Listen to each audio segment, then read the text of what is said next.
Sveiki visi, pagaliau mes vėl kartu, pagaliau vėl pradėsiu tą mūsų JavaScript pamokų ciklą ir šokam prie 22 pamokos iš karto. Šiandien pamokoje norėsiu parodyti, kad, iššokti, kaip sakant, iš pančių. Norėsiu parodyti, kad JavaScriptas rašosi nebūtinai tarp mūsų script tagų. Galbūt esu sakęs, kad tik tais ten rašosi, ne. Jį galima rašyti, kad ir, pavyzdžiui, HTML taguose. Kaip tai atrodo, aišku, geriausia imti ir parodyti. Beje, noriu priminti, kad pamokos gale, pagaliau, kaip ir minėjau, kaip ir žadėjau, atsakinėsiu jūsų klausimus. Taigi, yra pora klausimėlių, ar kas ten, aš net nežinau, dabar nepamenu, nes turiu gan nemažai iš tikro ir iš eilės imsiu po 2 ir kiekvienoje pamokoje, tarkim, jos atsakysiu.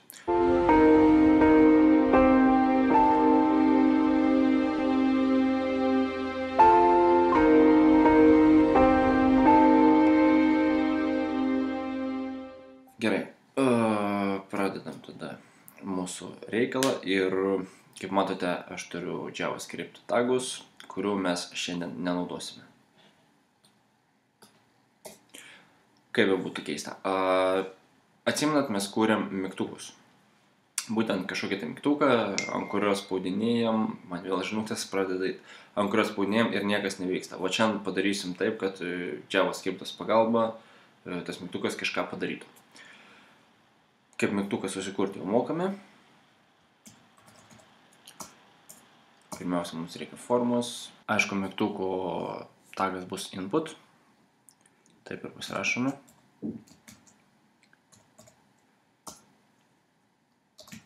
Į vidų, aišku, reikia mums rašyti typą ir nurodyti, koks būtent inputo typas, tai bus button. Ir žinoma, value. Čia ką užrašysim ant mygtuko pačio, tai spaus čia. Gerai, skubu per daug, spaus čia. Įsisaugom, pasižiūrim, kas mums gavosi ir mes turim mygtuką, spaudžiam, bet nieks nevyksta. Būtent čia mums į pagalbą ir ateis JavaScriptas, kaip dabar atkreipsite dėmesį, jis nesirašys tarp JavaScripto tagų, tiesiog į mūsų inputą. Ir pats populiariausias turbūt mygtuko JavaScript atributas, sakykime, yra onClick. Atkreipkite dėmesį, kad aš parašiau su C didžiąja. Jeigu jūs neprašysit, bus klaida, nežinau kodėl, bet taip jau yra. Lygu ir kabutės.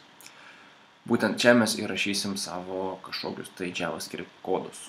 Taip, paskiau kodus, ne kodą, o kodus reiškia, jie bus keli. Pirmas, daleiskim. Aišku, geriausia parodyti tai, ką mes jau mokam, tai būnė alertas. Būtent taip atrodo mūsų JavaScript kodelis. Ir ką aš dabar galiu pasirašyti? Aš galiu pasirašyti, tarkime, sveikas pasaulį kitų kampų. Kaip matote, gerai, išsisaugom ir pabandom paspausti, niekas nevyksta. Kodėl? Esmė tame, kad visi atributai yra tarp dvigubų kabučių, ne? O mes norėjome parašyti tekstą. Kaip be būtų gaila, mūsų tekstas turi būti parašytas tarp viengubų kabučių. Ne dvigubų, o viengubų. Kitaip, kaip matote, mūsų tekstas tiesiog neatsivaizduosi mūsų ekranuose. Taigi refreshinu, kaip matote, spaus čia, paspausk. Gerai, įsivėlė klaida. Per daug kabučių. Taigi, būkite tikri, kad viena kabutė priekė ir viena gale. Įsisaugom, refreshinam ir galiausiai paspaudžiu čia. Ir JavaScriptas įspėja sveikas pasaulio kitų kampų. Kaip jau minėjau, JavaScript kodukus, tai reiškia galima rašyti dar kažką. Ir kaip matote, aš uždėjau būtent kabletiškai. Būtent po jo ir galima rašyti dar kažką, kažkokį kitą kodelį. Aš parodysiu tą patį alertą. Tai būnė alertas vėlgi.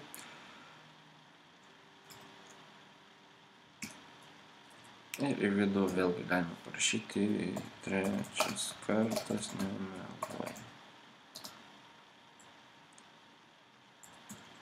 Tebūnė tai. Na ir pabandome refreshinti mūsų tinklapį, spausiu čia. Paspaudžiau, parašė sveikas pasaulio kitų kampų. Gerai. Ir dar kitą parašė. Trečias kartas nevėluoja. Na, kaip matote, JavaScriptas suveikia abu du kartus ir kai kuriuose naršyklėse yra toks dalykas kaip varnelę uždėti, neleisti šiam puslapiui kurti papildomų dialogų langų. Tai reiškia, anksčiau būdavo tinklapiai, kur, tarkim, užeini, išmeta lentelę ir prasideda istorija. Paspaudė OK, išmeta kitą, OK, išmeta kitą ir 1000, kol drožia per nervus mums. Tai va, tai mūsų programišiai sugalvojo, kad išmesti tokią lentelę JavaScripto ir galima paspausti neleisti, gerai, ir jau to bairio nebepadarysim. Nebent, aišku, naudosim Internet Explorer, ar gal jis irgi jau tokį turi apsaugą, nežinau. Bet esmė, kad jeigu senesnių naršyklių, tai galima būtų taip ir pajuokauti. Gerai, o dabar atsakinėsim į klausimus. Taigi, pabandysim įsijungti pirmą. Pirmą mums parašė Martinas ir jis rašo labai neaiškiom raidėm, turbūt ne visai lietuvis. Po kur daugiau JavaScript pamokų, nes man ateičiai labai prireiks, nes mokinuosi kalbas dabar ir noriu apsistoti prie C#. Arba pabandykite sukurti PHP pamokėlės.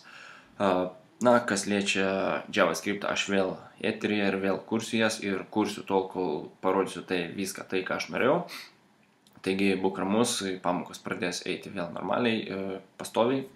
O kas liečia PHP, mano sąraše yra tikrai geras skaičius būtent tų programavimo pamokų ir, na, PHP tikrai nebus sekanti.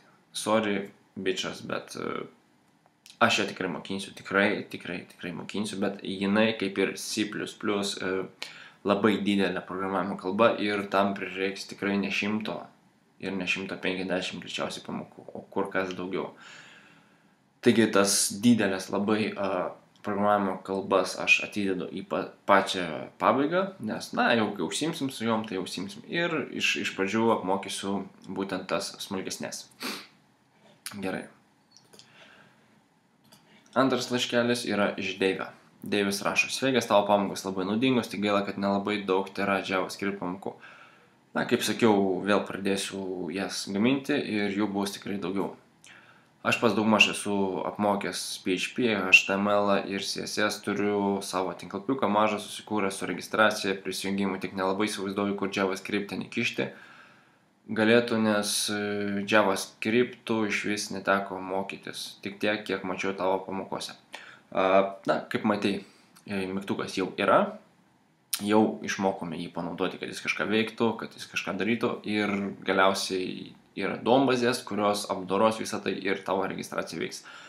Tačiau tai greičiausiai nebus JavaScriptas, tai bus MySQL'as ar panašiai. Tai irgi bus ateityje. Gerai, kur aš jau baigiu skaityti? Būtų įdomu sužinoti daugiau visko apie Java, gal žinai kokių puslapių, kur viskas pradžiamoksliams, bet truputį toliau mokoma nei tavo pamokose, nes tu ką rodai, viską suprantu lengvai. Lietuviškų nežinau, žinau užsienietišką, tai w3school.com arba net, nežinau tiksliai.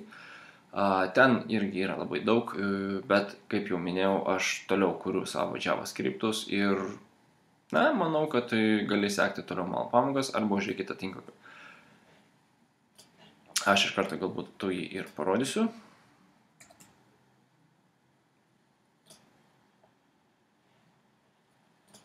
Visgi com. Ir tiesiog pasirinkė, kurią nori kalbą šone, tai pavyzdžiui JavaScriptas.